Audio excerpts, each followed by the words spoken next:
श्री हम मुनि महाराजों का प्रवचन सुनकर अथवा YouTube पर विद्वानों के वचन सुनकर या स्वयं से शास्त्र पढ़कर स्वाध्याय करते हैं। ऐसे में अगर कोई समाज का अविरति व्यक्ति स्वयं से स्वाध्याय कराना शुरू कर दे और हमें भी उस स्वाध्याय से जुड़ने के लिए आमंत्रण दे और हम उस स्वाध्याय से न जुड़ें तो हमें ऐसे में कोई दोष लगेगा? कितना पाप पड़ेगा? सबसे पहले वो देख लें, वो अविरति जो है उसका गुरु कौन है? वह क्या समण संस्कृति से जुड़ा है? क्या उसका गुरु है? उसको गुरु से वह मानता है क्या? ये जो लोग पहले भाई आप बताएं, आपका गुरु कौन है? आपके पास जो ज्ञान है, जो ज्ञान मुझे तुम कराओगे, ये ज्ञान आपको किससे मिला है? बस वो कुछ नहीं पूछना, किसी से भी आप ज्ञान लीजिए, मुझे कोई आपत्ति नहीं है, बस जो तुम्हें ज्ञान देने वाला है उसको ज्ञान कहां से मिला, उसका गुरु कौन है? यदि अविरत दृष्टि क्या है, एक बालक भी है, यदि वो कहता है कि मेरा ज्ञान जो भी है वो मुझे एक दिगंबर जैन मुनि के द्वारा मिला है, फिर बालक के द्वारा लगाया हुआ शिविर भी मान्य है। और वो यदि कहे कि नहीं मेरा कोई गुरु नहीं है और रागी देशी परिग्रही को गुरु बनावे कि हमें फलाने पंडित से मिला, अरे भाई उस पंडित जी किससे मिला? बोले उससे पंडित से मिला। दिगंबर मुनि यदि बीच में कहीं नहीं आ रहा है, ऐसे लोगों के प्रवचन ग्राह्य नहीं है, चाहे वो वचन सत्य भी क्यों ना हो। नीम हकीम खतरे जान, नीम हकीम की दवाई सही भी हो तो भी देने योग्य नहीं है। महाराज वो सही पढ़ा रहे हैं, सही सब कुछ सही पढ़ा रहे हैं, लेकिन उनकी परंपरा नहीं। पंडितों की कोई परंपरा नहीं होती, गृहस्थों की कोई परंपरा नहीं होती। मोक्ष मार्ग में किसी भी शास्त्र में गृहस्थों की धार्मिक दृष्टि से कोई परंपरा नहीं कही। पंडितों की कोई परंपरा नहीं है कि भाई पहला पंडित कौन था, फिर पंडित कौन था। परंपरा होती है मुनियों की, और मुनि के द्वारा आया हुआ परंपरा का ज्ञान किसी के भी द्वारा मिलता है तो वो ग्रहण करने योग्य है। इसलिए आप जब भी दशलाक्षण पर्व में अपने यहाँ पंडित जी बुलाएं, शिविर लगाएं, उनसे 2-3 बातें पूछ लेना।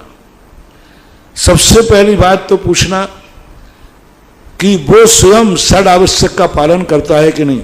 अब प्रश्न आया है तो थोड़ा सा बहुत अच्छा प्रश्न है। सबसे पहले आप देखना गद्दी पे किसको बैठालना। मैं नहीं कह रहा हूं कि प्रतिमाधारी हो, मैं नहीं कह रहा हूं कि वो मुनिराज हो। अविरत भी है तो क्या वो षड आवश्यक का पालन करता है? क्या वह प्रतिदिन अभिषेक पूजन करता है? गद्दी पे बैठाने की बात कह रहा हूं, शिविर लगाने वाले की बात कह रहा हूं, पढ़ाने वाले की बात कह रहा हूं। जो तुम्हें पढ़ा रहा है, जो तुम्हें शिविर लगा रहा है, जो तुम्हें स्वाध्याय करा रहा है दशलाक्षण में, सबसे पहले देखो क्या वो अभिषेक पूजन का नियम है? विशेष परिस्थिति को छोड़ करके बड़ी बीमारी है, पहला नियम। दूसरा, उससे पूछिए क्या आपने कभी किसी दिगंबर मुनिराज की नवदा भक्ति की है, आहार दान दिया है?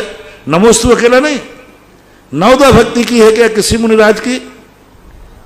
यदि वो नवदा भक्ति कहता है मैंने कभी किसी मुनि की नवदा नहीं की है, उसको कदापि मत बुलाना। दशलाक्षण पर्व में बिना प्रवचन सुने रह जाना, बिना शिविर के रह जाना, मूर्खानंद होकर मर जाना। लेकिन ऐसे व्यक्ति के प्रवचन कभी नहीं सुनना, ऐसे व्यक्ति का शिविर में कभी मत जाना जिसने कभी दिगंबर मुनि की नवदा भक्ति पूर्वक आहारचर्या नहीं की हो। सेकंड पेपर, सेकंड कंडीशन, मैं कह रहा हूं कि बिना ज्ञान के मर जाना तो भी सदगति हो जाएगी। लेकिन ऐसा पंडित जिसने कभी नवदा भक्ति नहीं की, ऐसे व्यक्ति के द्वारा पूरे अनुयोग पढ़ लेना, समय सार पढ़ लेना, तो भी तुम्हारी दुर्गति का ही निमित्त बनेगा। क्योंकि खोटे गुरु के द्वारा दिया हुआ ज्ञान ज्ञान ही नहीं। तो दूसरे व्यक्ति पर प्रवचन सुनते समय पूछिए, जो शिविर लगा रहा है अविरति, आपको निमंत्रण दे रहा है, तो कहिए कि आप नवदा भक्ति की है कभी? यदि वो कहे हाँ मैंने फलाने महाराज को आहार दिया नवदा भक्ति पूर्वक, तो उसको गद्दी पर बैठा लिए और शिविर में शामिल हो जाए। तीसरा, देव पूजा, स्वाध्याय, स्वाध्याय तो करेगा तभी तो पढ़ाएगा। स्वाध्याय संयम, कम से कम इतना तो हो कि वो रात्रि भोजन नहीं करता हो, अभक्ष सेवन नहीं करता हो, कम से कम गुटखा तंबाकू का त्यागी हो, कम से कम इतना तो हो कि होटलों में चाट पकौड़ी खाने वाला ना हो। इतना संयम तुम प्रवचन सुन रहे उसका, गद्दी पे बैठा रहे और वो होटलों में जाकर के हक्षा वक्त का कोई विचार नहीं करता। तो एक जैसा एक श्रावक का गुण होता है, इतना होना चाहिए। तो ये जो 6 आवश्यक कहे हैं, ये 6 आवश्यकों को पालन करने वाले की गद्दी पे बैठा सकते हो, शिविर में बुला सकते हो।